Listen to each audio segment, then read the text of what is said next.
Hello, we're live. Hello, dear starshines. Welcome to today's Lunchtime Chats. For those of you who are new, my name is Christina, and I'm an acceleration expert. And we are here to talk about those topics and issues that are significant for us starseeds, wayshowers, new paradigm visionaries. We have capacities, abilities, perceptions that are not embraced by our larger human family, and therefore we have very unique perspectives of what's going on this planet at this time, during this time of change and upheaval. So I am here to do, to the best of my ability, to provide a liberated perspective to these challenges, to this time of transition and change. So welcome, welcome, welcome. I'll wait, give everybody a moment to get on board. I'm so glad to have you guys here. I'm totally au naturel today. no makeup, no lipstick. This is me in the raw right here.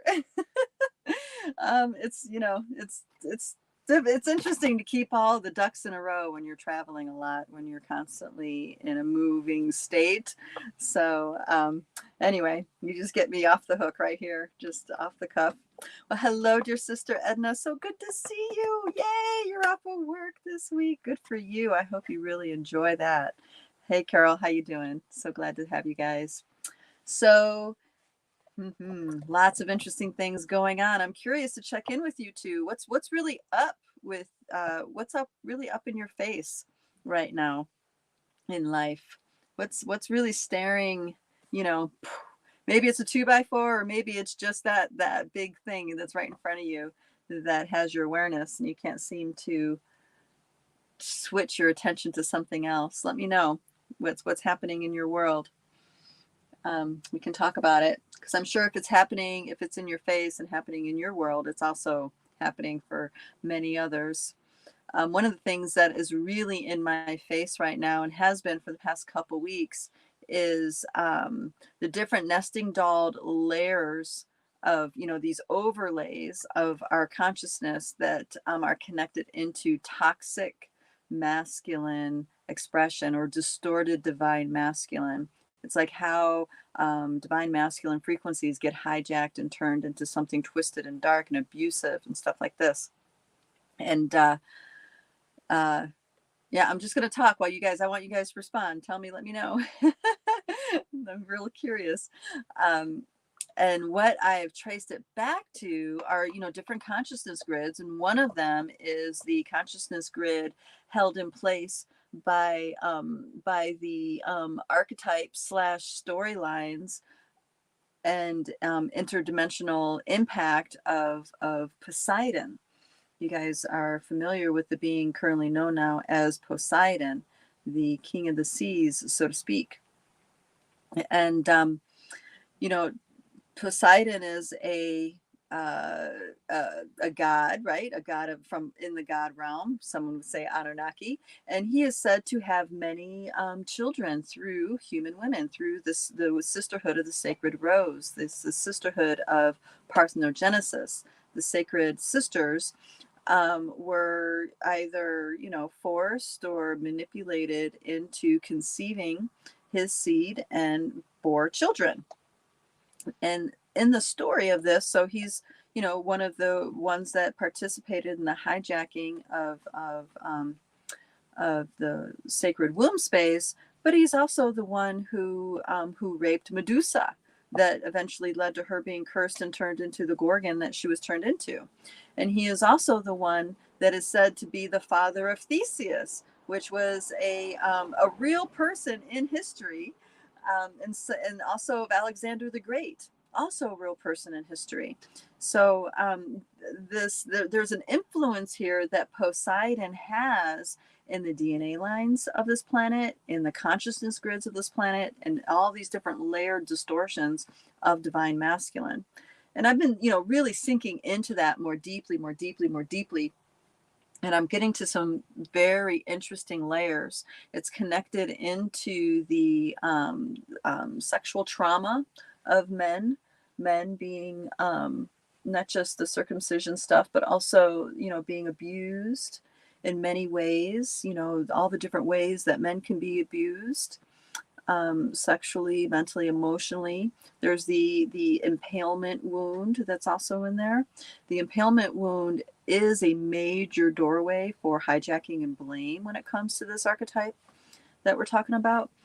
So that's what's been really up in my face. I'm curious to hear what you guys are facing. All right. Oh, thank you, Edna. That's very sweet of you to say. All right. So Edna says, wanting to stay on vacation and not go back to work, addiction to food, believing I can change my reality. Believing I can change my reality still is a challenge. Okay. Yeah, there's like a trapped feeling in there, and there's some stuff going on in the throat and high heart, anger combined with despair. Okay, I'm going to talk about that. I'm going to talk some more about that. And then Carol says, mine is being triggered by husband. Not sure what is behind that. So can you say more about what the trigger is? if you can, if you feel okay sharing. And Beverly says, not wanting to engage in mundane life tasks. Okay.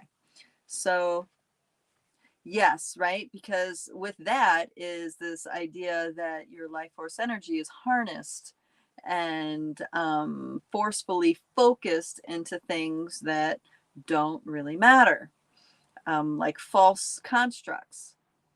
Yes, that's a real thing. And that is part of the slavery process, is obligating our life force energy. And I know this applies to you too. Obligating our life force energy to feed this matrix, feed this monster, this beast that just endlessly consumes our life force energy. It would quite literally eat us alive if we would let it, right? And there's a angst about that, an anger about that, a bitterness, a resentment about that. Okay. Now, I'm just putting my finger on these pieces. I'm not saying that that's the only piece, but these are where there's a lot of charges. So I say these things to touch on those charges, because now I'm going to start weaving in some other understanding to help you loosen them up. Okay. So reality is not what we think it is. Right? We really believe if we can knock on something and it makes a sound, it's solid. And therefore, the rules of physics apply to this solid thing. Or we have the Newtonian physics, where, what goes up must come down, which is a limiting belief system. But then you also have the modern day physics that talk about quantum theories and stuff like this. Now, that mostly is disregarded when it comes to the human understanding of reality, because it's too abstract.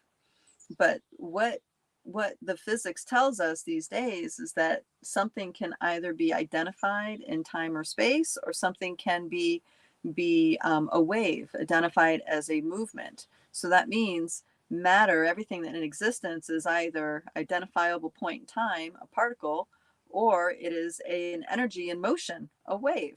Okay. And there's nothing in between. It's either or. It's never both. Okay.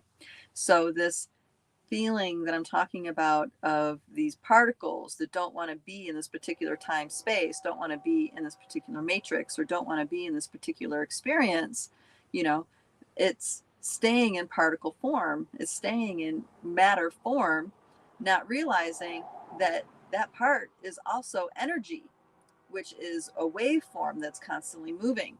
So this is energy not moving that quite literally makes us feel stuck, because it is. It is. In some way, it is. Now, these are all nesting dolls that come together to create our reality. So I'm only speaking of one nesting doll of understanding here. Okay. But I just want to, it's really great to put our finger on this, right? So let's get into our bodies, right? Our bodies, our physical biosuit. I call it a biosuit, not to make it, separate from me, but to really illustrate the extraordinary vehicle that this biosuit is. This biosuit is the most extraordinary vehicle. It quite literally, when imbued with life force, when imbued with soul force, quite literally creates this reality. Without this biosuit, we wouldn't be experiencing this reality. we'd be experiencing maybe a ethereal form of it, another level of it, but it would not be what it is now. It's our biosuit that is manifesting this reality, literally. Okay, this is how extraordinary it is. This entire realm, the Pachamama, realm of the mother, is held in place by us imbuing our biosuits. If there was no DNA imbuing a biosuit, this realm would not exist. Just let that sink in for a little bit, because life is but a dream. It's very true, but it doesn't mean it's irrelevant and doesn't mean anything. It means a lot. It's a vehicle.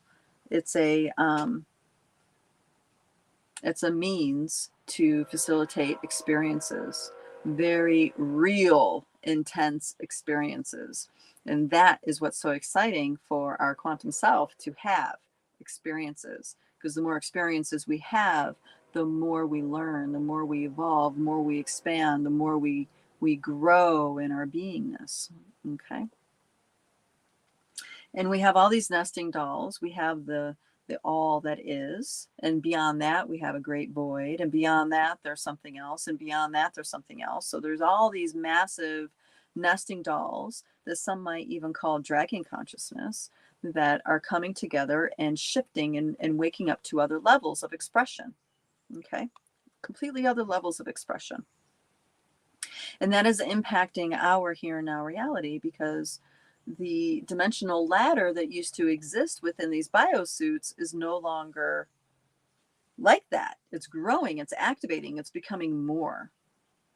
So it's no longer an 11D, 10D model. It's now going up into more like 15, 16, even, into beyond that, depending on where your star origins are from, right? Some star origins are more galactic / cosmic in nature, rather than just a simple star system or a simple level of dragon consciousness. So there's that playing a role as well. Okay, yeah, I'm going from very abstract into the here and now. I'm getting there.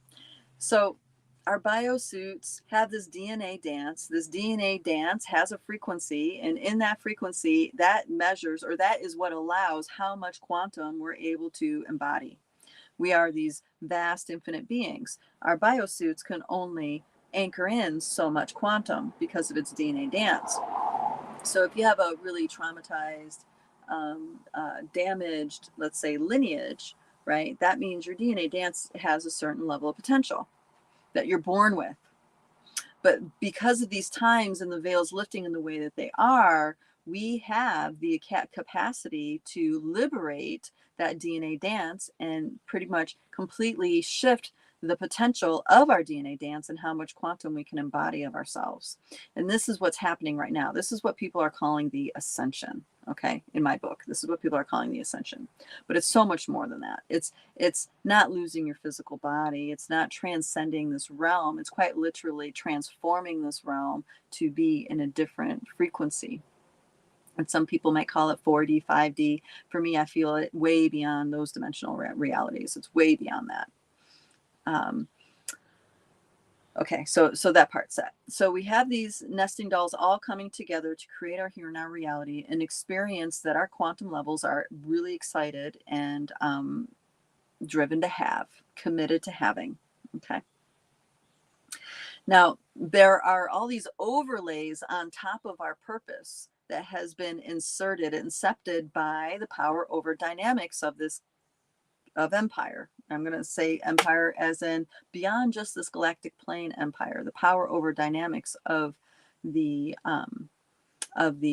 universes. Okay. Now, this is a very sophisticated overlay system, but it's also one that we were excited to take part in, because we knew we were going to have to completely forget ourselves in this experience. And in that way, this experience is the most intriguing and unique kind of experience we can have. One that we are completely disconnected from ourselves and total amnesia, and we get to have experiences in that state. Okay. I'm not, get the human part out of there. Just feel into that quantum level. You're this quantum being of infinite experience, of infinite knowledge and wisdom and awareness, right? And there's this opportunity to create these other universes, other galaxies, star systems, planets, individuations that offer infinite potential. Okay, this is something that's interesting for us to do. DNA is quite literally a miracle of source. Okay, so we have these DNA, these biosuits that can handle a lot of our quantum, but it means forgetting. And these biosuits, even though the DNA dance may be limited, and even though this DNA dance we're in the process of opening into something else, this biosuit still has a absolutely astounding capacity to move, to transform, to create, to imbue. Okay. And the vehicle, and this is the secret, this is the big secret of the Egyptian mystery school teachings. So listen up, this is a big one. This is the secret to immortality held by the gateway of the Sacred Scarab. Okay? The Sacred Scarab is quite literally the gatekeeper to immortality, the gatekeeper of full awakening within a biosuit, as in you maintain your biosuit, but you are a fully awakened being. Just if you're in a yes, you'll get this transmission. It'll come in through your throat, okay? Because this is a very high level truth that I'm talking about here. And I can talk about these things now because the veils have lifted so much. The the toxicity, the inception of our consciousness has lifted so much. This is available to us now. I can speak about this. And what this is a metaphor for, well, metaphor is not quite the right word. What the teachings of the sacred beetle has for us is that we have this insectoid DNA within our being as well.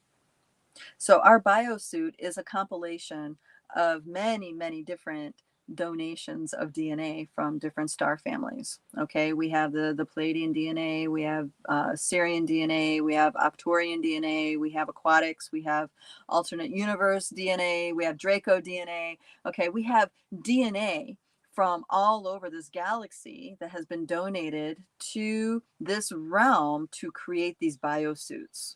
Okay, this is why we have a reptilian brain, right? This is why we have a mammalian brain that we share with our aquatics, with our whale people, and our our oceanics. It's like we have similarities with all these different expressions of life because we share a DNA strand with them. We have some level of sequence that we share. And what is really extraordinary about this is that this insectoid DNA, okay, there's a very unique piece of this insectoid DNA that's actually separate from our full-on DNA dance. So I'm talking about the DNA dance being what your dad's DNA, your mom's DNA comes together and creates your DNA, and now you're born. But there is a separateness of a certain type of insectoid DNA, and that is what our mitochondria is mapped after. Our mitochondria is the powerhouse of the cell. It is the part of the cell that creates all of the energy. Matter of fact, the only reason your body needs to breathe oxygen is to feed your mitochondria. Okay? The mitochondria is fed by oxygen. And thanks to the beautiful work of Masaru Emoto, we understand that oxygen, hydrogen, and different molecules within our table of elements all equal a consciousness. And oxygen is love. So quite literally, the mitochondria in your body is fed by love. Okay. It's fed by the elemental atomic expression of love. Okay, here's another piece to weave in here. I know it's going to take me a while to weave this in because, you know, this is really heavy, what you guys are bringing in here. It's a heavy feeling, and it's something that a lot of humanity suffers from right now. So yeah, this is a good one. So all of our mitochondria, every single cell in our body, we have trillions of cells in our body. Every single cell has mitochondria within it, and that's the powerhouse of the cell. It is fed by oxygen, which is the elemental expression of love. Okay, the atomic expression of love. Now,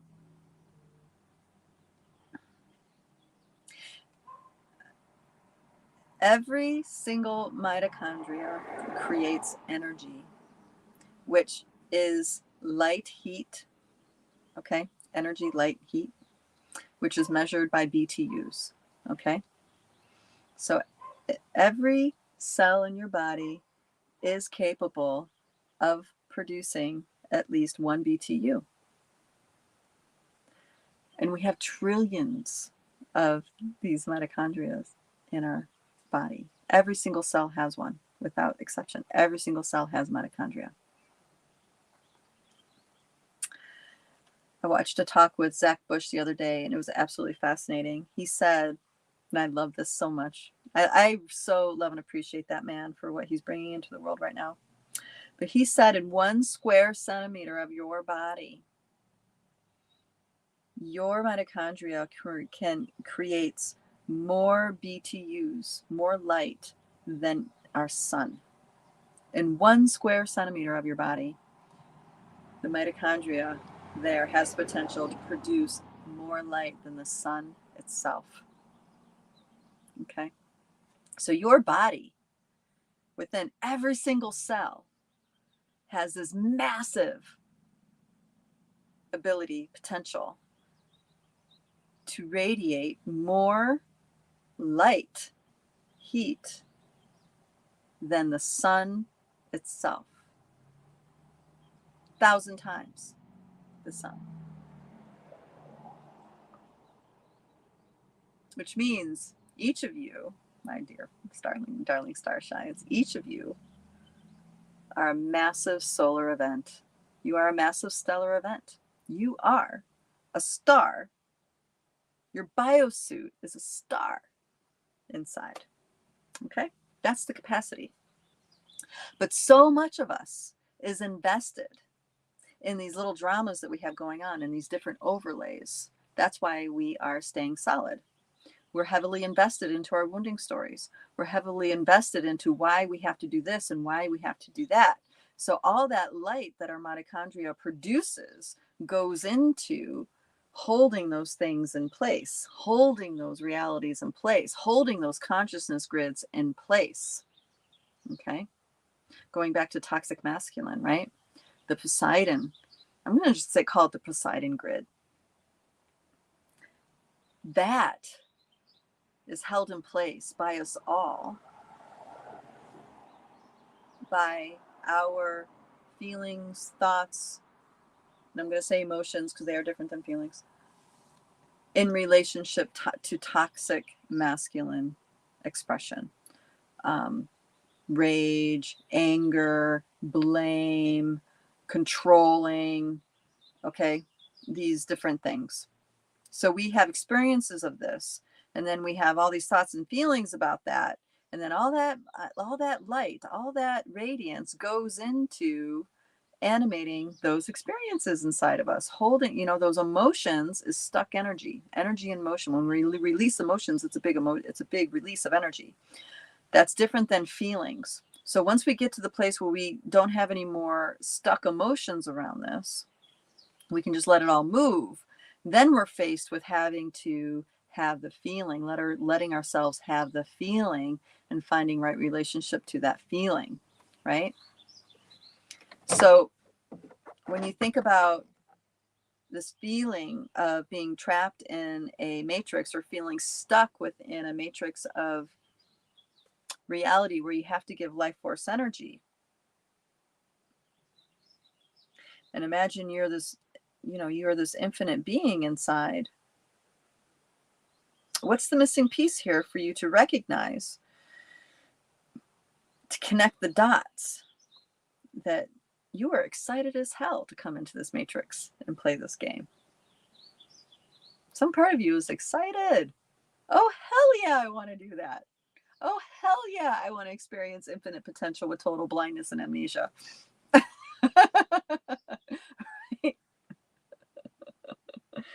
Okay.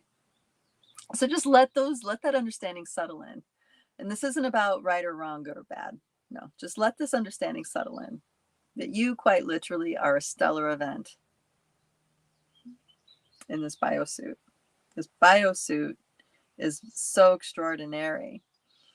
And things are as flexible as turning from particle into wave. Absolutely. We just need to be willing to let go and forgive.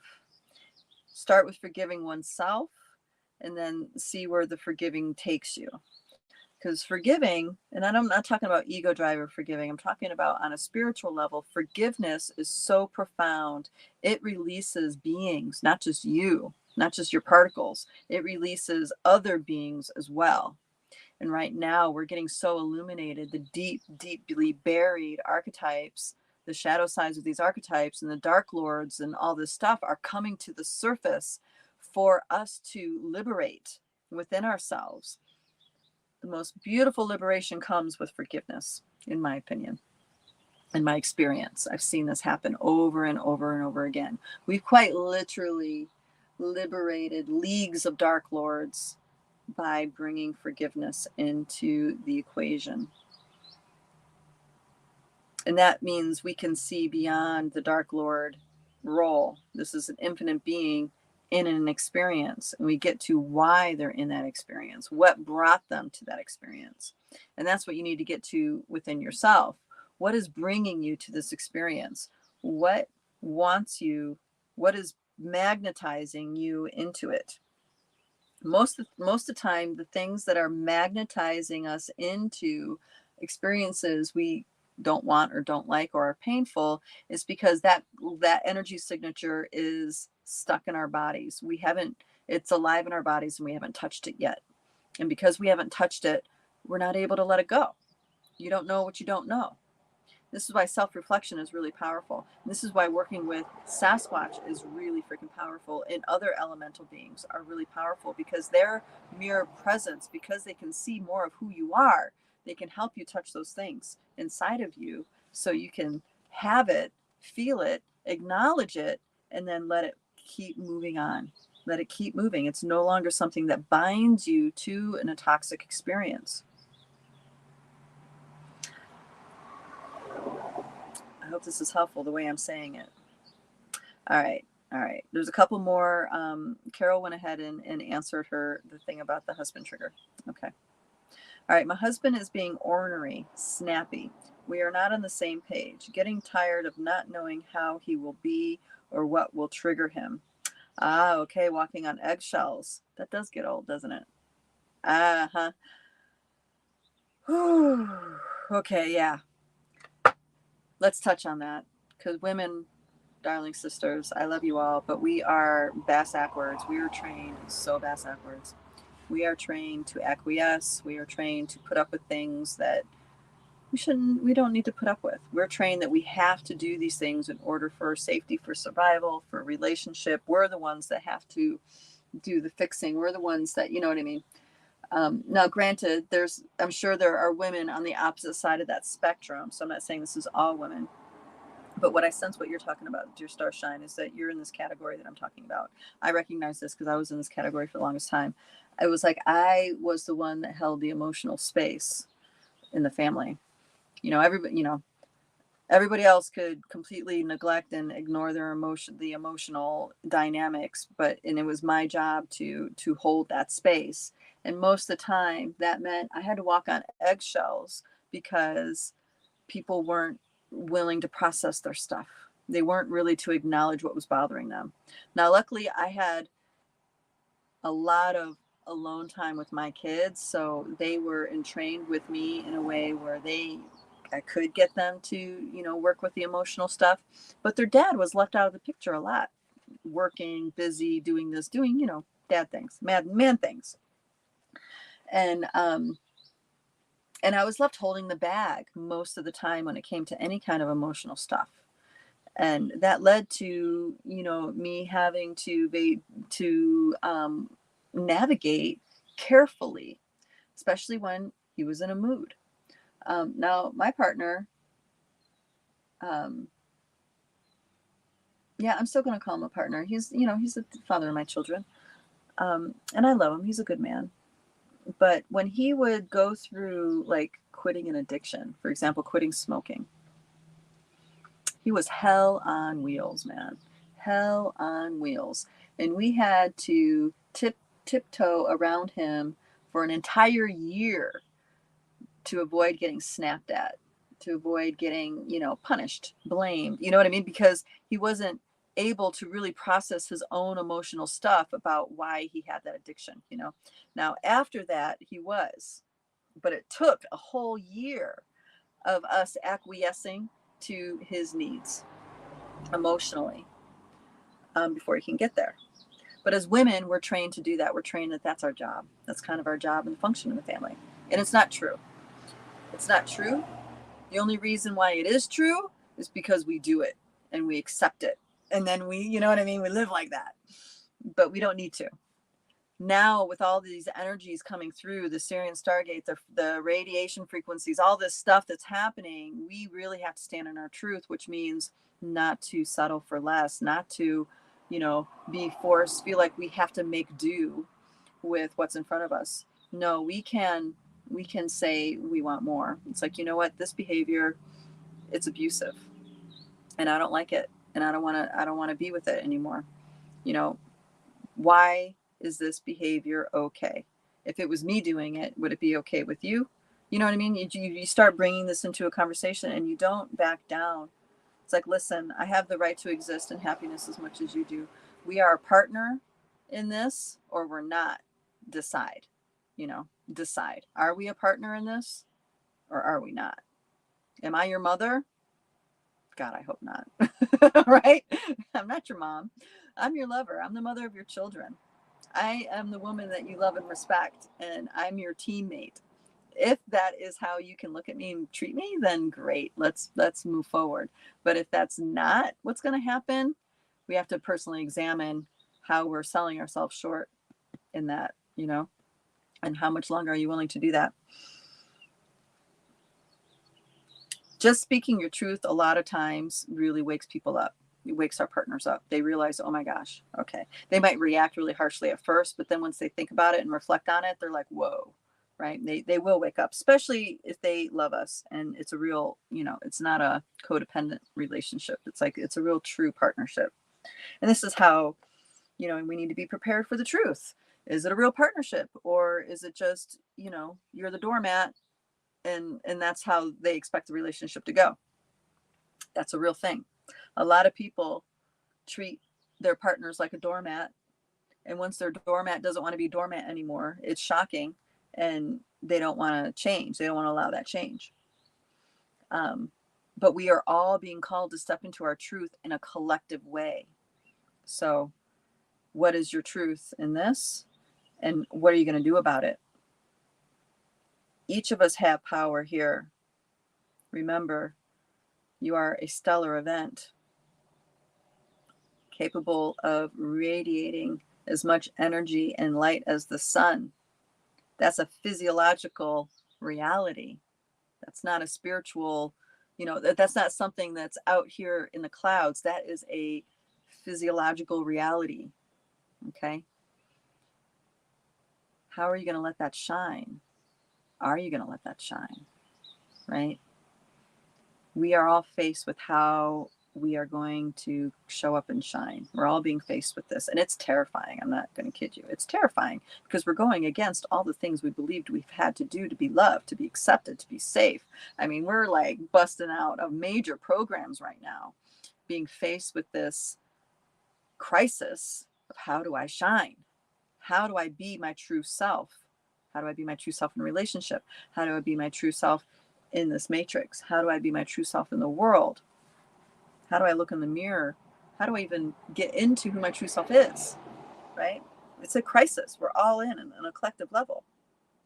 Now, I've definitely found my Achilles heel, and I'm working it. And of course, it involves heartbreak and pain and all that stuff, but I'm not afraid of it. It sucks going through it, but I'm not willing to lie to myself in order to keep pain away. I'm committed more of like, I'm going through this pain. I am looking to see exactly how I'm invested in manifesting this for myself. How am I invested in manifesting this heartbreak? How am I manifested in manifesting this? Because I have the shoulder thing, this shoulder pain. How am I really on a deep subconscious level invested in creating these things? So far, I'm finding this Achilles heel that I have. It's my back door. It's a massive one. It's one that I've inherited from my father line. And once I've touched the fact that it's an ancestral piece that's a doorway, now I can go into it with full passion, because now I am bringing liberation and healing in a tangible way, not just for myself, but to all of my family line, all of the men in my family. There's a great burst of love that comes out of my heart when I sit with the feeling of bringing healing and forgiveness to the suffering of the men in my family. I mean, it's a lot. My lineage comes from a lot of war-torn cultures. Like my father, my dad's Russian. There's a lot of excruciating, torturous events that happened to my family line. My dad's mom was an indentured servant. That's slavery at a time of a child. So there's a lot to unravel there. Okay, dear sister soul schooling, I'm going to go on to your question here. It says, if someone tends to need mitochondrial support through supplements, where would you recommend I tune in to see what can be healed or strengthened in the natural state? Wow, that's a great question. That's a great question. So there are doctors who have honed in to how to activate mitochondria. There's a few different things. On an energetic, spiritual level, you work with all the things in the Akasha, conclusions, contracts, whatever, around not being lovable, all the different ways in which the person rejects or says no to love, to not just being seen and being loved, but also expressing love. Okay. So on an energetic, spiritual level, you look at that. On a physiological level, there's things that can be done. One is a very soft, gentle pranayama practice that expels excess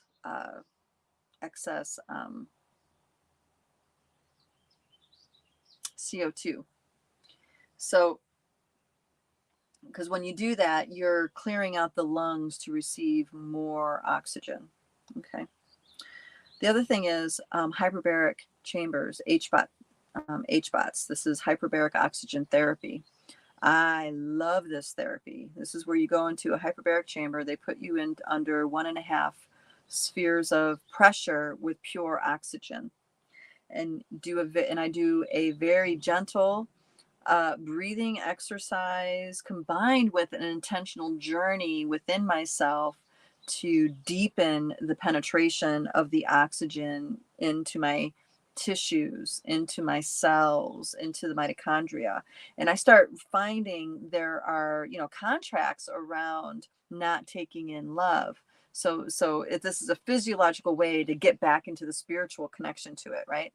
So that is a really, really effective treatment. And you can do other add-ons to that treatment.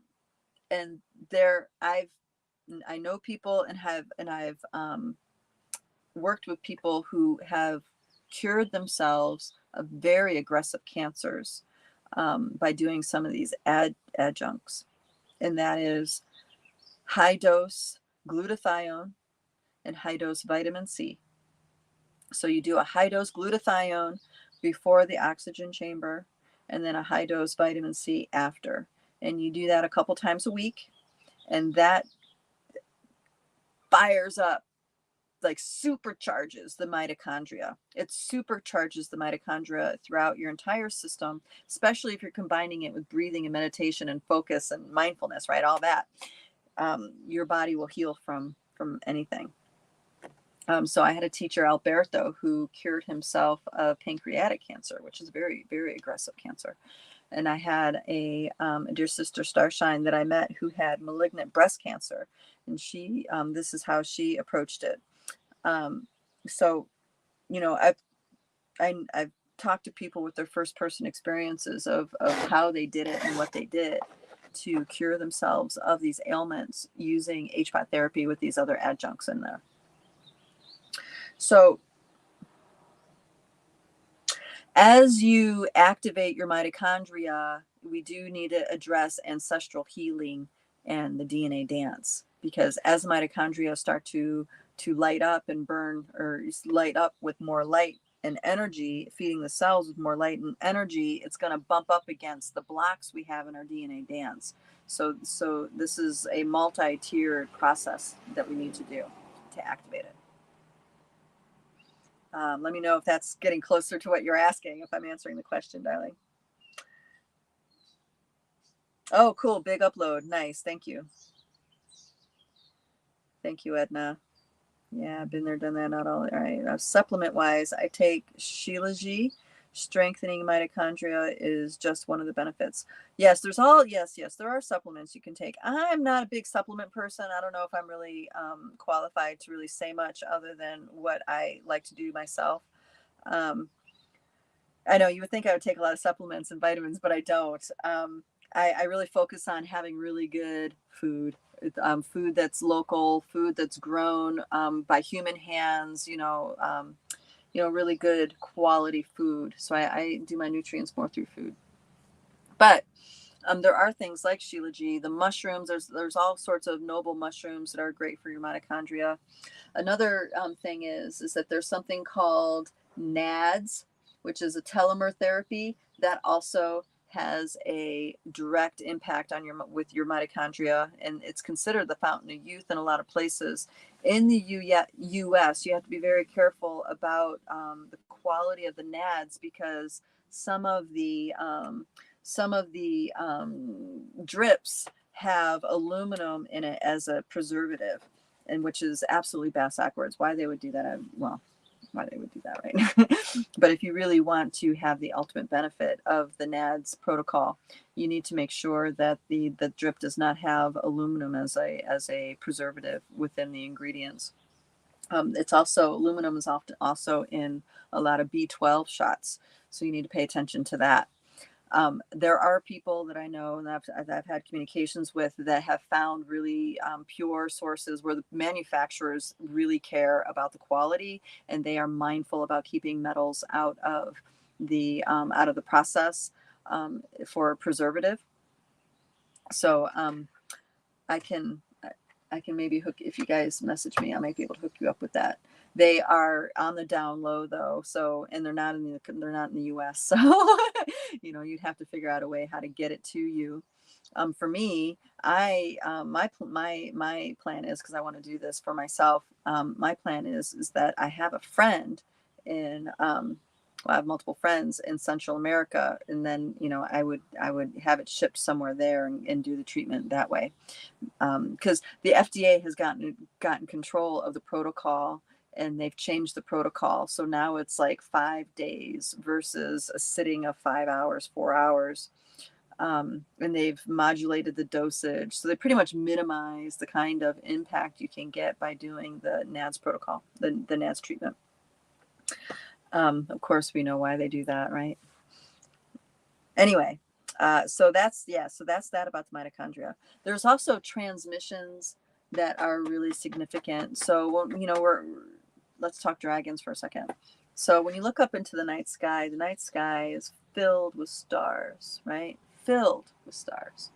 If you're really, really like lucky, it's super dark outside and a clear night, you can see the Milky Way. Now, all of those stars that you see above you, all of those stars you see above you, and even the ones you don't see, all of that exists in your vastness inside. Okay, all of that exists beyond that potential of what your mitochondria can radiate. Okay, all of that exists. It's just what happens, it gets obscured.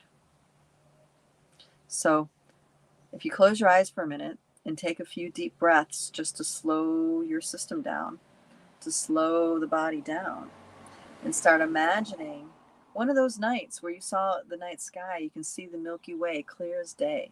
Just imagine one of those moments, that experience. See that inside your body, all that space, that awe feeling of seeing the Milky Way. When we look up to the night sky, we get a profound sense of Divine Father, which is space. Okay, it's empty space.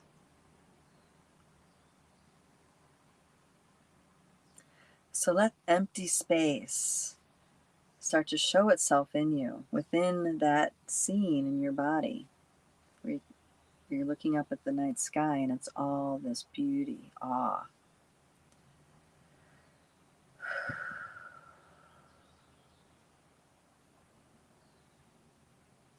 All those stars,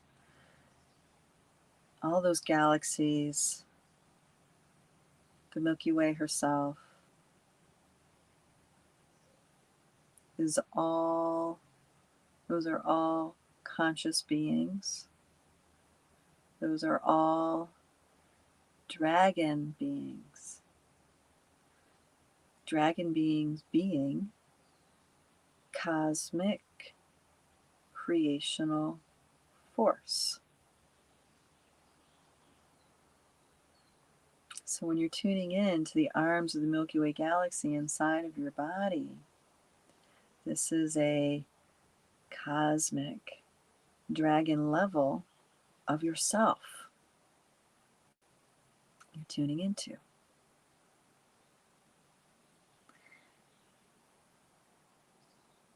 And it requires space. All we need to do is hold space, allow space. And these levels of ourselves are going to wake up and activate. And as these different layers of ourselves wake up and activate, we have that much more capacity from our infinite nature to resource from in creating the now.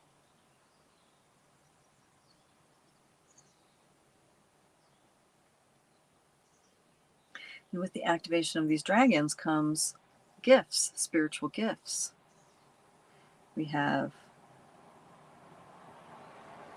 dragon fire of all sorts of frequencies, all different colors and spectrums, even opalescent and so on, crystal, diamond, flames.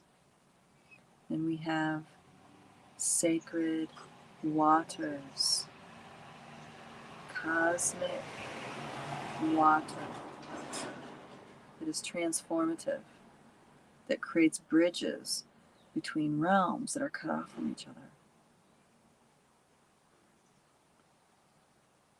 We have sacred breath, the breath of life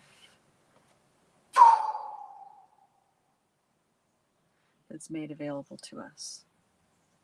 Okay. We have sacred knowing that opens up to us. Cognitive, conscious awareness It is beyond the human scope of experiences.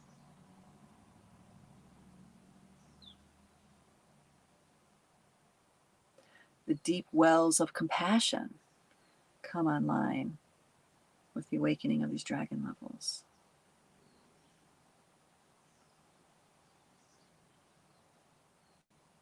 The power of beauty and truth come online with these dragon levels, with these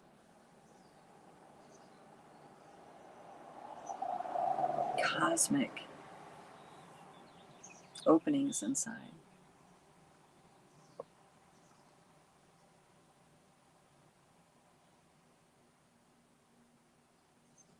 If we breathe, make it a practice to just breathe slow, activate our parasympathetic nervous system, just breathe slow, slow our body down, and just let ourselves go into that state and spend time watching the cosmic within, these stars, these galaxies within ourselves.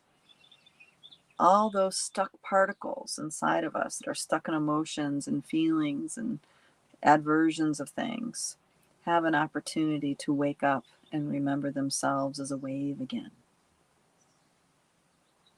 And the more we do that, the freer we become.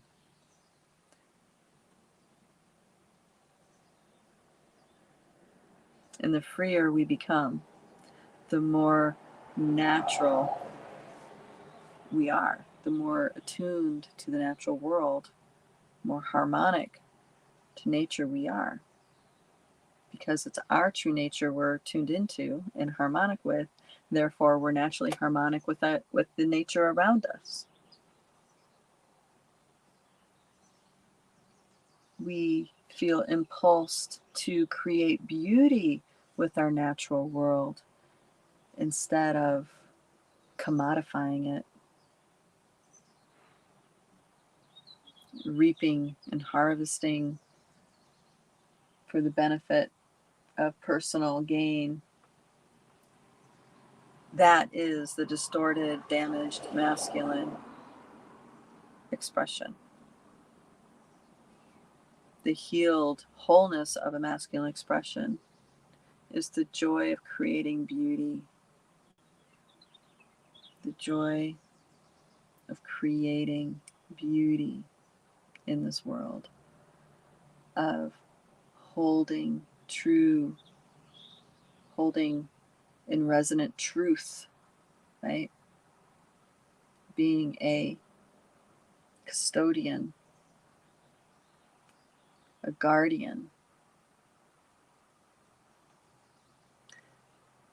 That's what the healthy, intact masculine energy does. There's so much joy in that. There's so much joy in that. So much satisfaction in that.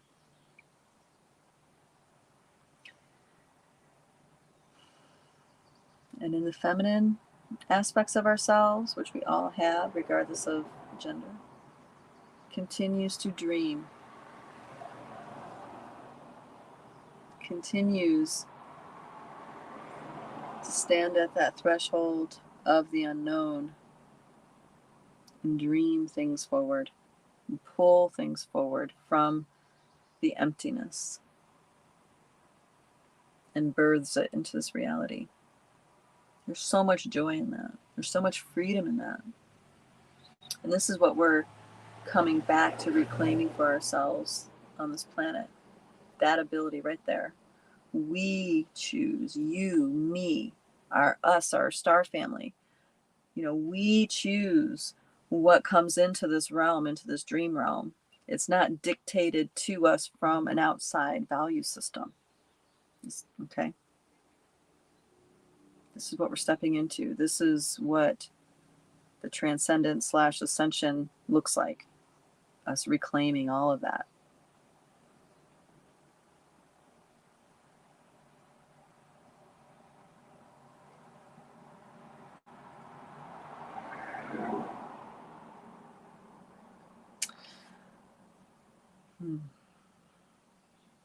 Here, let me check in and see what else if there's other comments in here that we need to talk about.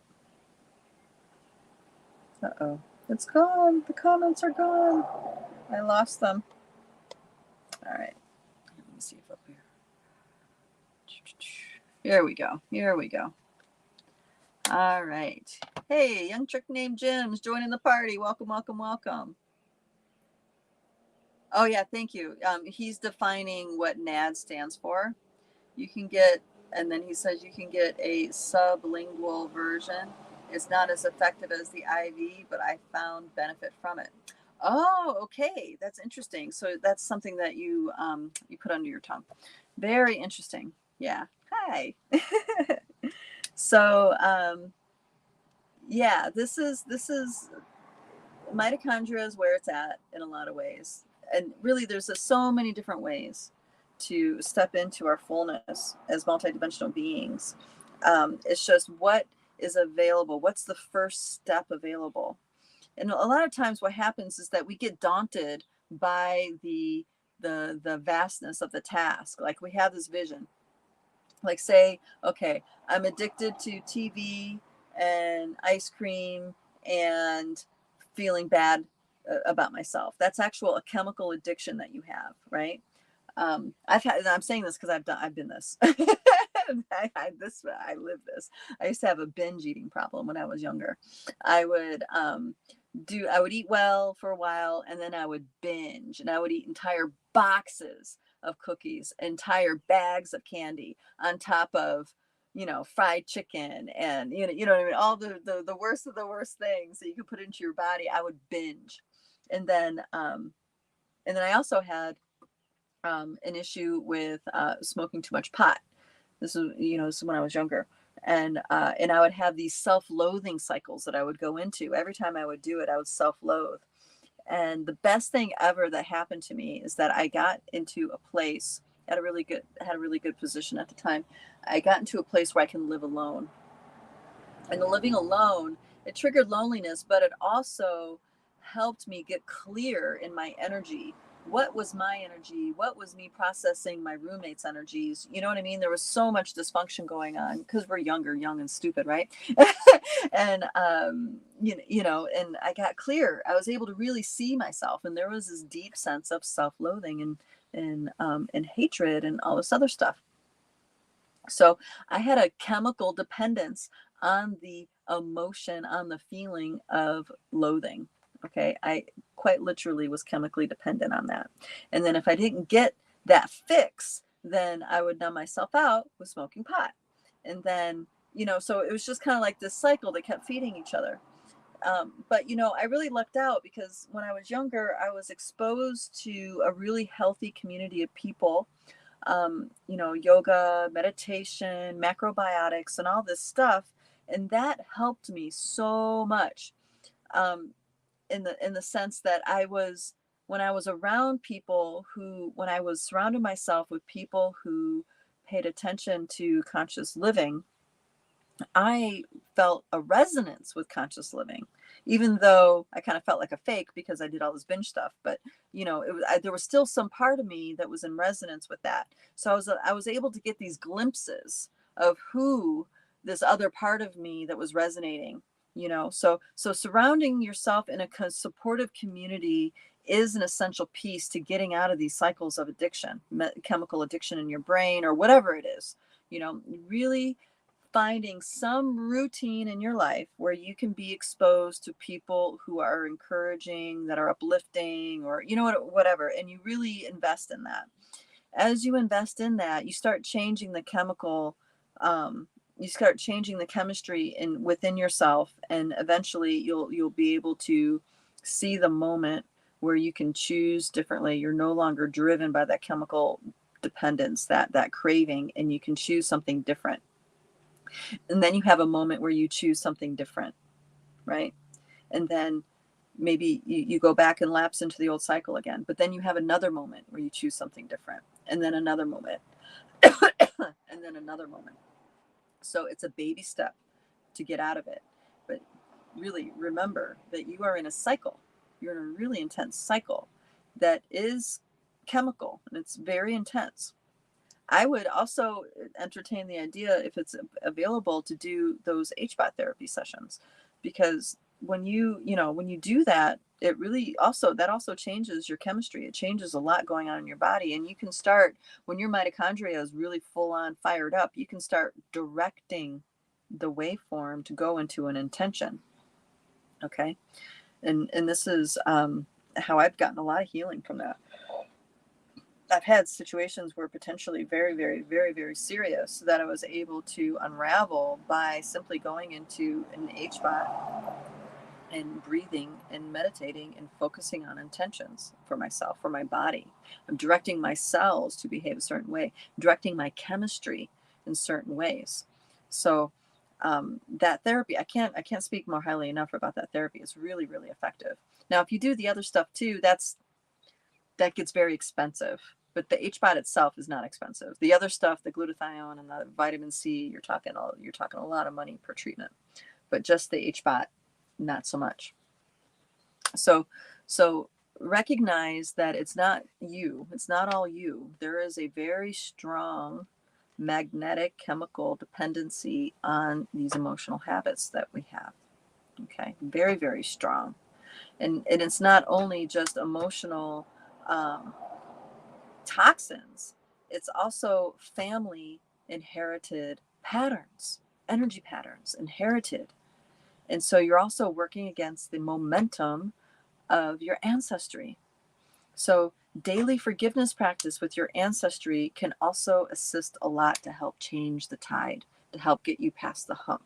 Okay, it all ties together. All these nesting dolls are working together to create your here and now moment experience. All of these nesting dolls.